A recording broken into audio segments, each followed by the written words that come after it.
Now, many people assume that science and religion, especially the Catholic Church, are in conflict. How would you respond to that, Father? Well, thank you for that question. So historically, the church, I think from the very beginning, we have to acknowledge that the church is always trying to live in a faithful way, the tension between faith and reason. And in certain centuries, there's an overemphasis on faith. Other centuries, there's an overemphasis on reason in our Western societies. And the church has very much tried to, as Pope John Paul II would breathe with two lungs, to fly with two wings, faith and reason. And historically, there have been many Catholics, including Catholic priests, who have been renowned scientists. The one that's closest to my heart is Gregor Mendel.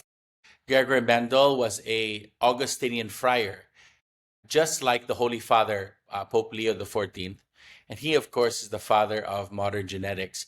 And then one of my own brothers, Albert the Great, a Dominican friar who lived in the 1250s. He too was a theologian, a priest, but he was also a scientist, and he had an incredibly vast. His interests were vast, and he wrote things on biology and mineralogy and history, theology and philosophy. And he even focused in on the different elements. And one of the elements, arsenic, I believe, is attributed to him in terms of discovery. So Catholic priests, in particular, have played a role in the historical development of modern science.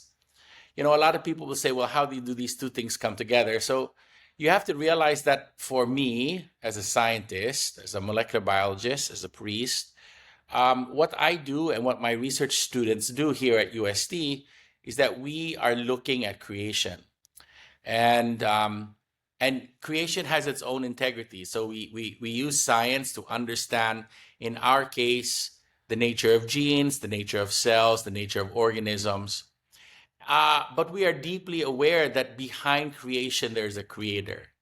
And just like, if you went into a museum and you looked at a painting, the painting gives you insight into the painter. And so for us here at USC, when we do our science, not only in service to our nation, but in many ways we do it, as Pope John Paul II said, as an act of worship. When we study, by looking at creation, we are giving honor to the Creator. And so when my students study cells, we study fish, we study all sorts of different biological objects, we acknowledge that each of these objects is created by an incredible creator, the Father Almighty. And so in doing the work that we do, we give honor to him.